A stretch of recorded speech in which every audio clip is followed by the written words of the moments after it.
Hey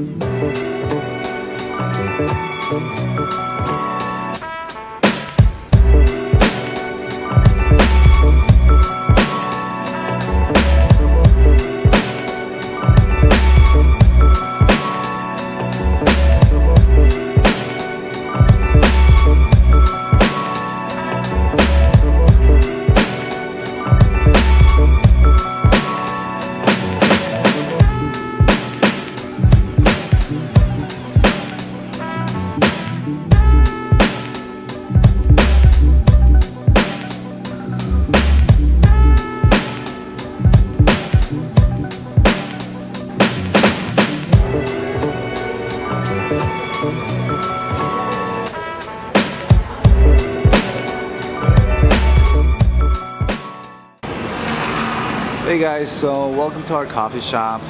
Just wanted to give you a short intro of what we got and what we sell and what you basically need to run a coffee shop. Hey Sam. Hi. So let me just show you off what we have right now. We had a simple pastry case, we have a fridge for drinks that we buy from other people, we got chalkboard menu, the usual things you will see in a coffee shop. We also have a espresso machine, very important, and we have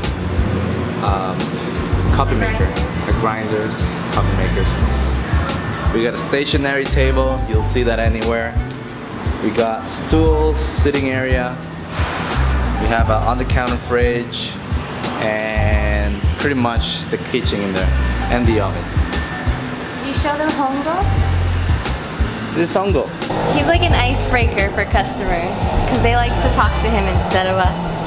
We just bought him randomly and now this is his home. He lives inside the mixer sometimes. Yeah, he likes to get mixed with sugary stuff. So, usually you'll see a 3-head, 2-head, 1-head espresso in any coffee shop, but ideally what you want to start off in a tight budget is a 2-head espresso machine because first of all, you don't know how much foot traffic you're going to have in the beginning, and having a 3-head espresso is going to add about $1,000 more into your budget. And having one espresso shot kind of limits you for when you actually do get busy, so a 2-head was a deal for us. Right. And then another thing you need to decide is about your grinders, where you're going to get them from, how many you're going to have. Some people go crazy with them. Fernando only wanted one. But I knew we needed two. One separate for the espresso machine and one separate for the drip coffee. And this is also good if someone wanted like ground coffee to go. We use 2 different types of coffee for these machines. So you really want to keep those separate. It's not as if you're going to empty this whole thing out, make drip coffee, and then fill it again for your espresso. Yeah. This is the brand we use. It's called Sigela. It's a very delicious and artisan, and I just want to smell it. It's a forgiving coffee. It's very nice. Yeah. Alright, so what else? Oh, with pastry case. Pastry case. Typically you will see a cold pastry case here in a coffee shop because they'll have cheesecakes, they'll have cold items, and you know, it makes your pastries last longer. But in our case, we didn't have that money because we're poor. So we decided to build one instead and say, you know what, let's just keep dry items in it. So all of this that you see here, we don't actually sell off the pastry case, this is just display only. We got the tea, as you can see, with the croissants, the mini-mints. We got the cookies we can sell. Oh, They're just wrapped up. All of these cookies are wrapped up, ready to go. But we also give them out in this tray for the combo meals. Now for the fridge, this is second-hand fridge. You don't have to get fancy with this. Usually you won't get a lot of sales from this, but a lot of people will always ask about water bottles, artisan soda, like this one we got here. It's made in Costa Rica. We got a whole variety of other drinks, but this is a small investment. It cost us about $600, $700. The pastry case cost us about, I'd say, $70, $80 plus the glass. $150, I'd say. If it was refrigerated, if it had lights, it would raise our electricity bill, all those things. So we're not ready to take that investment on yet. But we can always pick this up, take it somewhere else, and put something new there. Yeah. So there's room for an improvement right there. Yeah. Now notice how some of the spots in our coffee shop are kind of hollow, like this space around in this area. You can actually feed a fridge underneath it, and that's the whole point of having it build out like that in the build out phase, because if you do get busy, you don't want to invest again on another build out. You already want to have a build out set, so when you actually do get busy and you need another fridge, all you have to do is buy the fridge and plug it in. So right here I got two outlets behind it. We got one for the ice machine and one for the dishwasher. And speaking of ice machine, you don't actually need one starting off, because you can actually go by making your own ice. Yeah. So ice machine, a good quality one, can cost you about $3,000. And if you are on a tight budget, you're bootstrapping, you want to run it lean. With the dishwasher, it's also another $3 grand that you don't want to spend immediately, even though it makes your life easier. And I'll tell you why.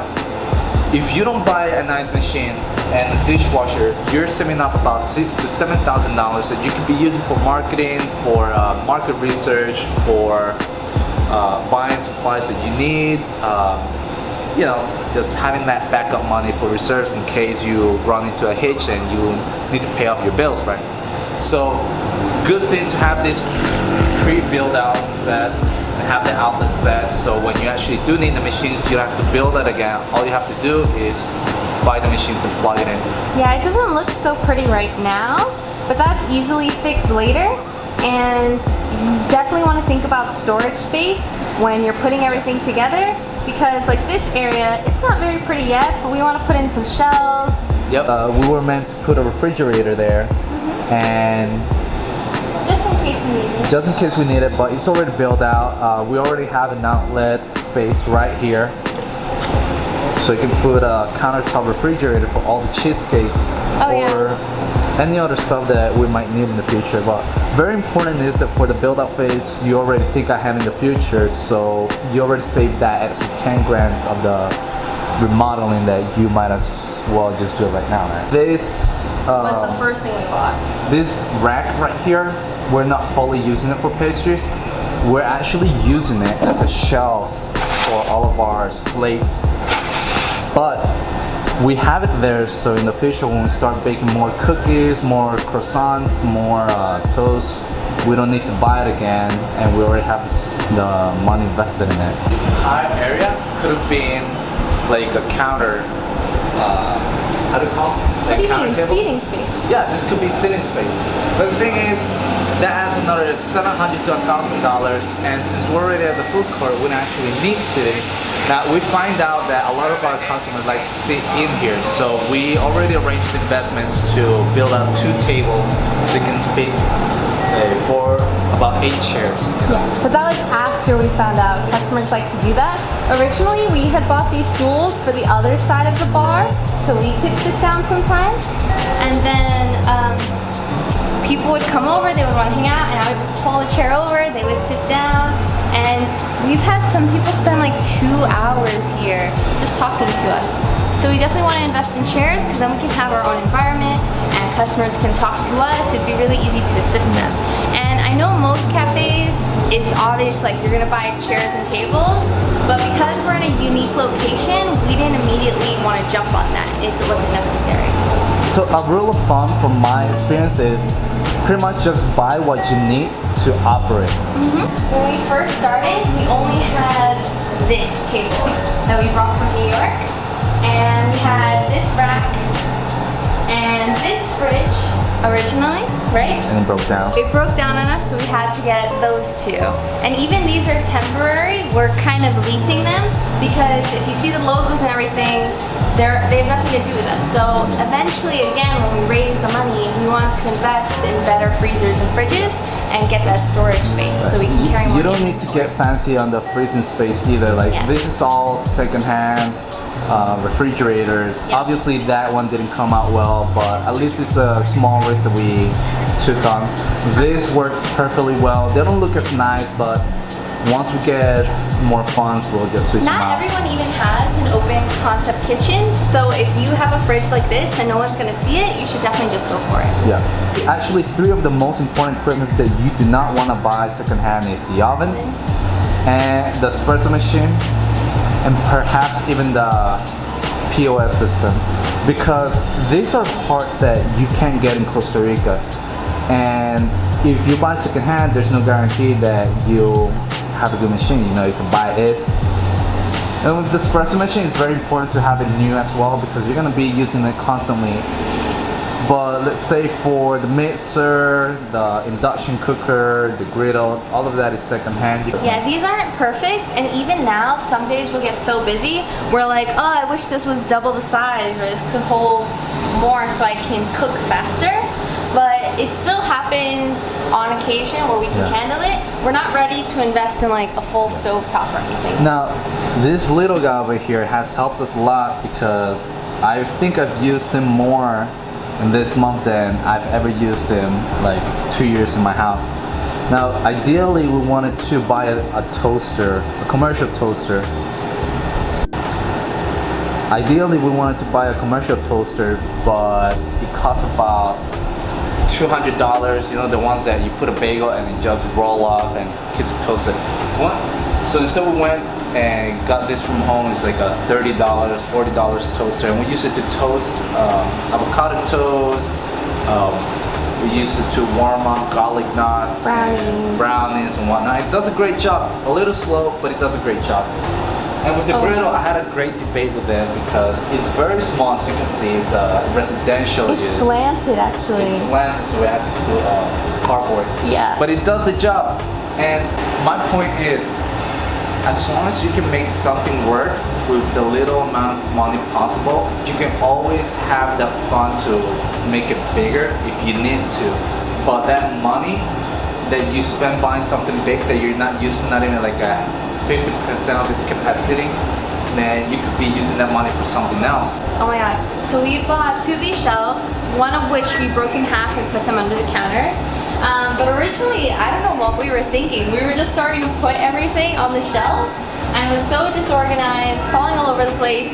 We made like several trips, and we got these, and you see them all over, right? Yeah. Containers and storage space is not to be, underestimated. Yeah. There's so many things we need. We don't even have a proper dish rack here, because, I mean, that was my mistake. I kind of didn't make the dimensions of this. I got it wrong. Yeah, that's alright. And then definitely I would suggest for the coffee shop, you want to be there for construction. So we were actually not here, we were buying supplies, and they were starting to pour the concrete, do this and that. But one thing I would say didn't come out perfect just because we weren't here are the shelves. I always comment about these things, even in my own personal home. If I can't reach it, then it's no good. I'm short. What am I gonna do? Do you know what I mean? So I originally wanted the shelves to come down to about here, and that just didn't happen with the way they were built. They're much taller, so it became more decor than functional, and I only really have room for my coffee there. So we're gonna make arrangements to make a shelf around that area by the mixer. Now, there are some things that kind of make your life easier, but it's also considered a necessity, just because of the time management of your operations. Well, this For example, I think is a necessity, but you didn't originally want to buy it. That's where the difference of experience. I had the layout for this set. I didn't want to buy it, but thinking back now, I kind of made the right choice of buying it, well, sending it. Yeah, you can't just dump your milk anywhere. Because here's the thing. If you're done doing coffee, you gotta rinse it quick so you can use the pitch again. Because you only have a 2-head espresso, so you're gonna have to be using your equipment at a faster pace than if you had a 3-head espresso with limited equipment. So play around with the numbers, play around with your space, and just make sure that you have what you need to sell. If you can tell yourself, I can open shop right now and sell, then you don't need to buy anything else yet. Once you're open and you got customers in, you get their feedback, because your menu is always going to change, your business is always going to change, and sometimes you might buy things that you don't use, sometimes you buy things that might not be able to fit the demand that you have, right? So very important is to keep an eye ahead of the game, you know.